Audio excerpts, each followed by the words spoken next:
Hello friend, welcome to Teacher Dream 360 में आपका स्वागत है। तो फ्रेंड, मेरा नाम दिलशाद चौधरी, मैं आपके साथ फिर उपस्थित हूँ एक बार सीटेट की सीरीज़ के साथ सब्जेक्ट ईवीएस। तो फ्रेंड, अगर आप हमारे चैनल पर नए हैं तो चैनल को सब्सक्राइब करना, बेल आइकन को प्रेस करना ताकि आने वाली नोटिफिकेशन हमारी क्लास की आप तक पहुँच सके। तो फ्रेंड, हमारा जो आज का क्वेश्चन है वो है भावी पीढ़ी के समाजीकरण में परिवार की महत्वपूर्ण भूमिका होती है। इस परिस्थिति में परिवार माध्यम है। तो फ्रेंड, प्राथमिक समाजीकरण का माध्यम है, द्वितीयक समाजीकरण का माध्यम है, या प्राथमिक और द्वितीयक समाजीकरण का माध्यम है, या तृतीयक समाजीकरण का माध्यम है। तो फ्रेंड, मेरे बच्चों, मेरे बालकों, आज मैं आपको बताता हूँ जो समाजीकरण होता है बालक का परिवार से होता है। सबसे पहले प्राथमिक केंद्र जो होता है समाजीकरण का वो बालक का क्या होता है, परिवार ही होता है। और द्वितीय उसके फिर समाजीकरण क्या होता है, उसके आसपास का पर्यावरण, फिर उसकी स्कूली शिक्षा, फिर उसकी अंतःक्रिया जो आपस में वो अपने दोस्तों से, अपने मिलने रिश्तेदारों से, रिलेशन से जो अदर कोई भी चीज़ अंतःक्रिया करते हैं तो उसका समाजीकरण वहाँ से भी होता है। मगर इस क्वेश्चन में प्रथम समाजीकरण उसका क्या होता है, परिवार ही होता है। इसका राइट ऑप्शन नंबर ए, प्राथमिक समाजीकरण। चलते हैं नेक्स्ट क्वेश्चन की तरफ।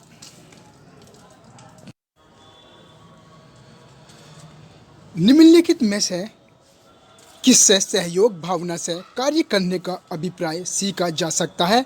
परिवार से सीखा जा सकता है, खेल और परिवार से सीखा जा सकता है, परिवार, समाज और खेल से सीखा जा सकता है, या प्रतियोगिताएं आयोजित कराकर किया जा सकता है। तो फ्रेंड, मेरे बालकों, मेरे बच्चों, मेरे छात्रों, मैं आज आपको बताता हूँ परिवार से, खेल से और समाज से, इन तीनों से मिलकर क्या होता है, सहयोग भावना उत्पन्न होती है। सहयोग भावना से कार्य उत्पन्न या अभिप्राय सीखा जा सकता है। अधिगम हमारा किससे होता है, परिवार से होता है। जो मैंने अभी पिछली क्वेश्चन में बताया था, प्राथमिक समाजीकरण हमारा परिवार होता है, फिर समाज होता है, फिर हमारा खेल कूद और वहाँ पर सब चीज़ होती है, बातें होती है, अंतःक्रिया होती है, इन सब से हमारा समाजीकरण होता है। तो इस क्वेश्चन का जो ऑप्शन होगा वो हमारा ऑप्शन नंबर सी सही होगा।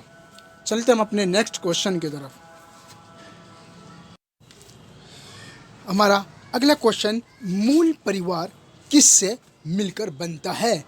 मेरे छात्रों, मेरे बालकों, मेरे प्यारे प्यारे बच्चों, जो हमारा मूल परिवार जो मिलकर बनता है वो किससे बनता है? पत्नी और पति से मिलकर बनता है, उनके अविवाहिता बच्चे से मिलकर बनता है। तो इस क्वेश्चन का जो राइट ऑप्शन होगा ऑप्शन नंबर डी होगा। दोनों ए और बी यहाँ दोनों सही पाए गए हैं, क्योंकि पति और पत्नी और उनके साथ जो उनके बच्चे होते हैं, इनसे मिलकर एक मूल परिवार का निर्माण होता है। क्या होता है? एक मूल परिवार का निर्माण पति पत्नी और उनके बच्चों से होता है। इसका मतलब इस क्वेश्चन का जो ऑप्शन है ऑप्शन नंबर डी, ए और बी दोनों सही पाए जाते हैं। अगला नेक्स्ट क्वेश्चन हमारा, सबसे महत्वपूर्ण सामाजिक संगठन क्या है? सबसे महत्वपूर्ण सामाजिक संगठन क्या है? वंश है, परिवार है, जनजाति है, या समुदाय है? तो फ्रेंड, जो सबसे महत्वपूर्ण हमारी सामाजिक संगठन होती है वो हमारी परिवार ही होती है। परिवार क्या होती है? परिवार होती है। Option number B is correct option. निम्नलिखित में से कौन सा वाक्य परिवार के लिए उपयुक्त नहीं है? मेरे छात्रों, मेरे बालकों, मेरे बच्चों, इसमें उपयुक्त जो नहीं है, क्या परिवार मूलभूत आवश्यकता की पूर्ति में है, सामाजिक, आर्थिक और शैक्षिक मूल्यों की स्पष्ट तस्वीर है, या फिर एक बच्चा मानवतावादी मूल्यों को नहीं सीखता है, या इनमें से कोई नहीं? तो इसका जो ऑप्शन है ऑप्शन नंबर सी, एक बच्चा मानवतावादी मूल्यों को नहीं सीखता, ये वाक्य परिवार के लिए उपयुक्त नहीं है। क्यों नहीं है? क्योंकि एक परिवार में एक परिवार में मानवतावादी मूल्यों को बच्चा सीखता है, तभी उसका समाजीकरण होता है। और इसलिए ही प्राथमिक केंद्र जो होता है समाजीकरण का बालक का वो परिवार ही होता है। इसलिए परिवार में एक बच्चा मानवतावादी मूल्यों को सीखता है। मगर इस क्वेश्चन में यह नहीं दे दिया, और इस क्वेश्चन में भी यह नहीं दे दिया। इसका मतलब option number C is correct.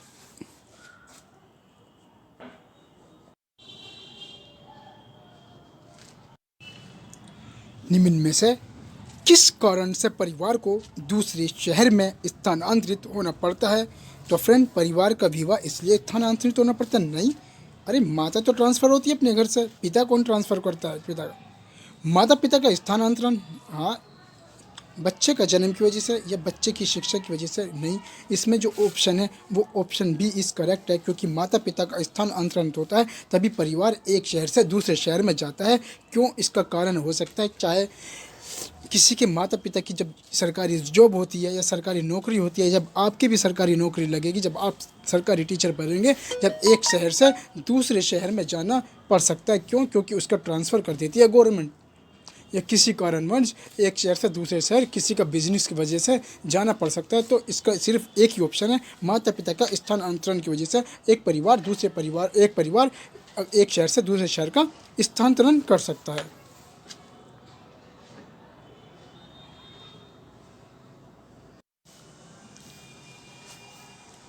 Anjali की सहेली दांतों में क्षय से बचने के निम्नलिखित 4 तरीके बताती है। दिन में 2 बार ब्रश करें,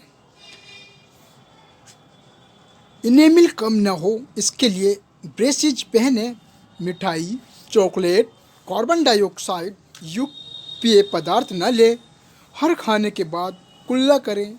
अंजलि को उपयुक्त तरीकों में से किसका अनुपालन करना चाहिए? ए का, बी का, सी का या डी का?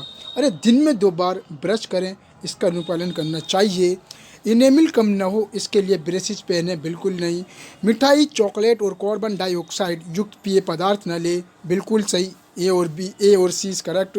लास्ट हमारा हर खाने के बाद कुल्ला करें, ये भी बिल्कुल अच्छी आदत होती है। तो इसका जो ऑप्शन होता है हमारा सी, डी और A, option number C is correct हमारा इसमें पाया जाता है। मेरे बच्चों, मेरे प्यारे प्यारे छात्रों, इन क्वेश्चन को ध्यान से समझ लेना, इन क्वेश्चन को अच्छी तरह से रट लेना और मेरे चैनल को सब्सक्राइब कर लेना, ताकि ऐसे क्वेश्चन हमारे चैनल के माध्यम से आप तक और आपकी तैयारी अच्छे से हो सके। असाइनमेंट के बारे में निम्नलिखित बयानों में से कौन सा सही है? विविधता और अभ्यास प्रदान करने के लिए कक्षा कार्य के बाद हर दिन गृह कार्य में असाइनमेंट दिए जाने की ज़रूरत है। असाइनमेंट कार्य मूल्यांकन का एकमात्र तरीका होना चाहिए। यह असाइनमेंट शिक्षार्थियों को जानकारी की खोज के लिए अपने विचारों का निर्माण और उन्हें स्पष्ट करने का अवसर प्रदान करते हैं। माता पिता, भाई या बहन अपनी योग्यता के अनुसार असाइनमेंट कर सकते हैं। तो फ्रेंड, मेरे छात्रों, मेरे बालकों, असाइनमेंट शिक्षार्थियों को जानकारी की खोज के लिए अपने विचारों का निर्माण और उन्हें स्पष्ट करने का अवसर प्रदान करती है, ना कि इनका अवलोकन करने के लिए, ना कि इनकी योग्यता दर्शाने के लिए, ना कि इनकी चिंतन के लिए। बस असाइनमेंट जो होता है, शिक्षार्थियों को असाइनमेंट की जानकारी की खोज इसलिए दी जाती है कि उनके विचारों का निर्माण हो सके और वे अपने स्पष्ट करने का अवसर प्रदान कर सकें।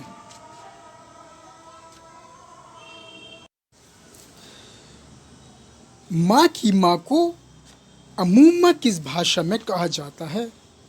माँ की माँ को अमूमा किस भाषा में कहा जाता है? कन्नड़ में कहा जाता है, तेलुगु में कहा जाता है, उड़िया में कहा जाता है या मलयालम में कहा जाता है? तो मेरे फ्रेंड, मेरे छात्र, मेरे प्यारों, अमूमा माँ की माँ को मतलब हिंदी में नानी को जो कहा जाता है वो मलयालम में कहा जाता है। किसमें?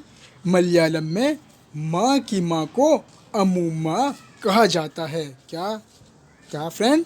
अमूमा, मलयालम अमूमा, याद रखना।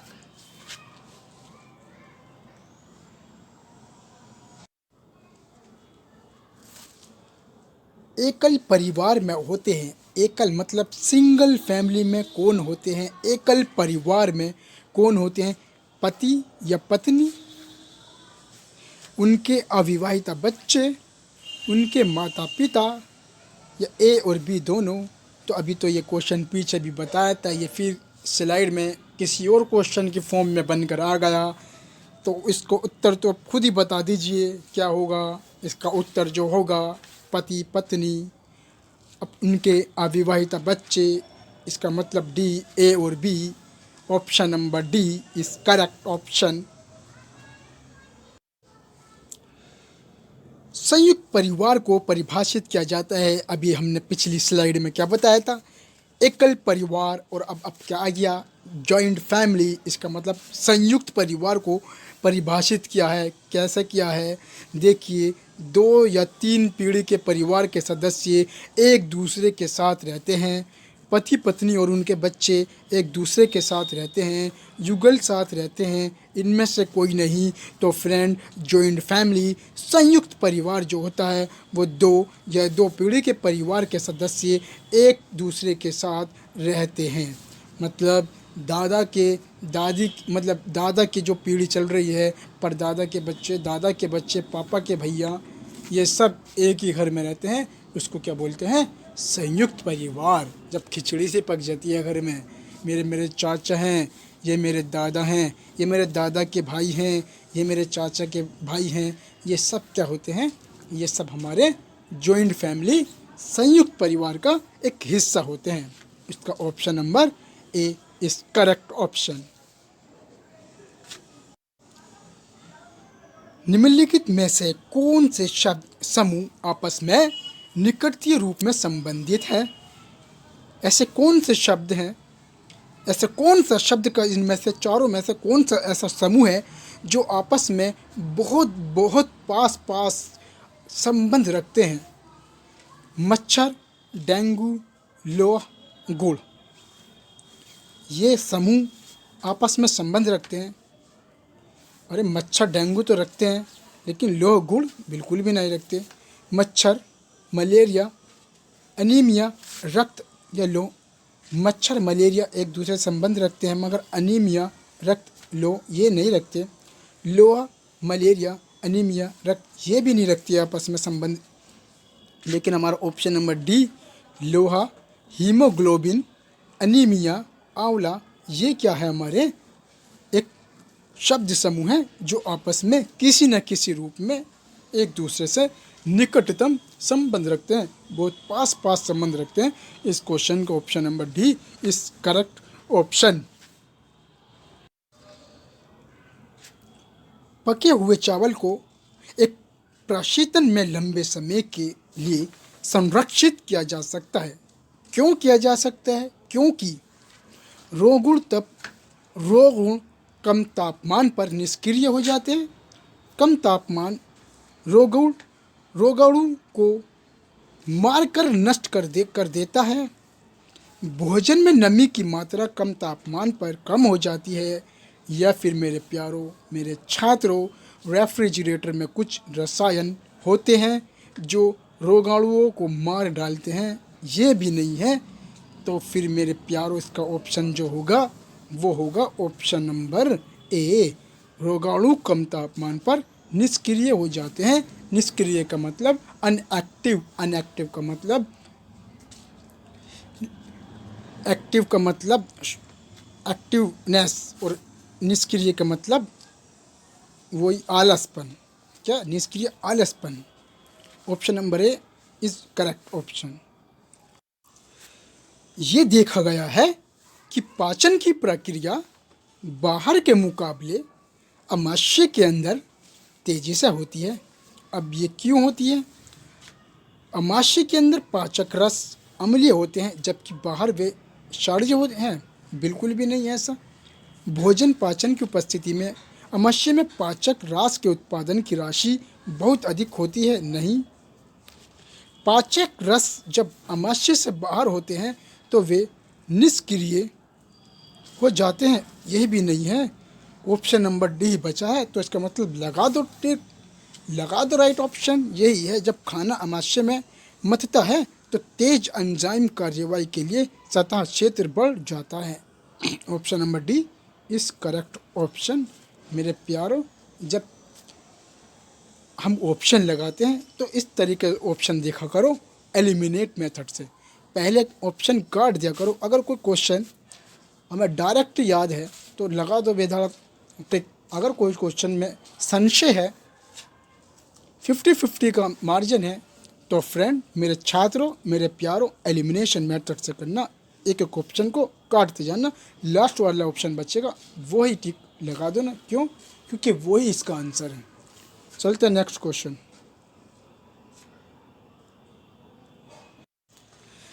यदि हम पक्षियों का अवलोकन करते हैं तो हम ये पाते हैं कि अधिकांश पक्षी अपनी गर्दन अत्यधिक हिलाते हैं। इसका कारण ये है, इनमें कान ढके होते हैं और वे उड़ सकते हैं। कान तो ढके नहीं होते सब पक्षी के। पक्षियों के 2 नेत्र आँख होती हैं, वो तो सभी की होती हैं, ये भी नहीं है। इनमें नेत्र 2 भिन्न भिन्न वस्तुओं को एक ही समय पर फोकस कर सकते हैं, ये भी हर किसी में नहीं है। लेकिन अधिकांश पक्षियों के नेत्र स्थिर होते हैं और घूम नहीं सकते। अधिकांश पक्षियों के जो आँख होती है वो स्थिर तो होती है और घूम नहीं सकती। हर किसी के नहीं घूम सकती, किसी किसी की घूम सकती है, मगर इस क्वेश्चन में सभी पक्षियों की बात की जा रही है। तो इसका मतलब इस ऑप्शन का जो उत्तर है ऑप्शन नंबर डी यहाँ सही पाया गया है। चलते हैं नेक्स्ट क्वेश्चन की तरफ। रीना आम पसंद करती है। आम सबको ही पसंद है और फलों का राजा है। वे इन्हें जोड़ के लिए संरक्षित करना चाहती है। वो इन्हें जाड़े के लिए संरक्षित करना चाहती है, मतलब जाड़े के लिए रखना चाहती है। निम्नलिखित में से कौन सा तरीका संरक्षण के लिए सर्वाधिक उपयुक्त है? जूस तैयार करना और वायु रोधी डिब्बे में संचित करना, प्लास्टिक के थैले में रखना, ये भी सड़ जाएगा, ये भी सड़ जाएगा।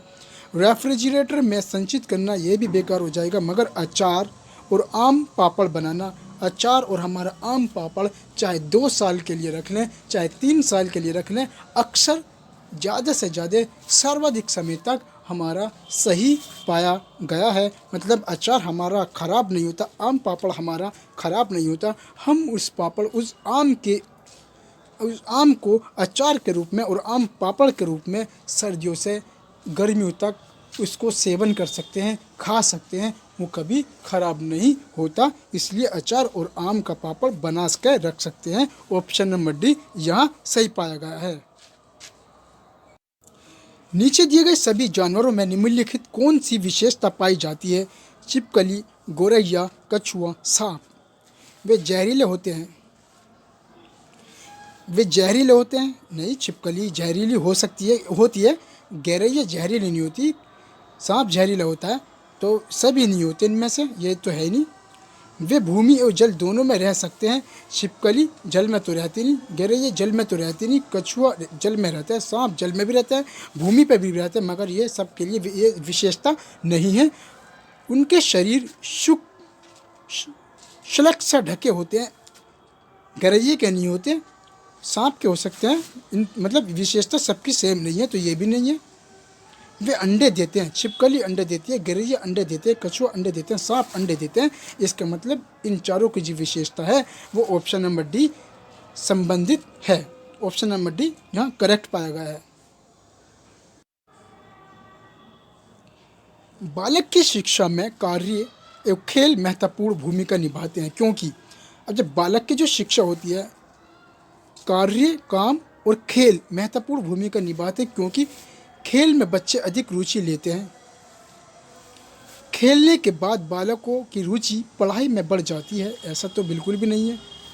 खेल के माध्यम से बालक जटिल ज्ञान को भी बड़ी सहजता से सीख लेता है। ये है, जब हम खेल के माध्यम से कितना भी बड़ा कार्य हो तो बड़ी आसानी से, बड़ी सहजता से सीख लेते हैं। खेल से बालक का शरीर विकास होता है, ऐसा भी नहीं है, मगर ऑप्शन नंबर डी बिल्कुल सही उत्तर है। चलते हम नेक्स्ट क्वेश्चन की तरफ। आज का हमारा लास्ट और नेक्स्ट क्वेश्चन है। तो फ्रेंड, किस भाषा में कुंजुमा का हिंदी अर्थ पिता के भाई की पत्नी? पिता के भाई की पत्नी मतलब चाची। पिता के भाई की पत्नी मतलब चाची या फिर ताई। किस भाषा में है? कन्नड़ में है, मलयालम में है, उड़िया में है या तेलुगु में है? तो मेरे फ्रेंड, मेरे भाई, मेरे छात्रों, मेरे प्यारों, इसका जो ऑप्शन है वो मलयालम है। मेरे फ्रेंड, मेरे छात्र, इसका जो उत्तर है वो है मलयालम। क्या है? मलयालम। कुंजुमा चाची को बोलते हैं किसमें? मलयालम भाषा में। तो फ्रेंड, आज की क्लास हमारी यहीं पूरी होती है। तो फ्रेंड, मेरे छात्र, मेरे प्यारों, अगर आप नए हो तो हमारे चैनल को सब्सक्राइब करना ना भूलना। ईमानदारी के साथ अपनी तैयारी में लगे रहना। आने वाली 21 जून को अपनी बेहतर तैयारी के साथ एग्ज़ाम क्रैक करना है। तो ईमानदारी के साथ हमारे चैनल को सब्सक्राइब कर दिए। थैंक यू, धन्यवाद। जय भारत, जय भीम।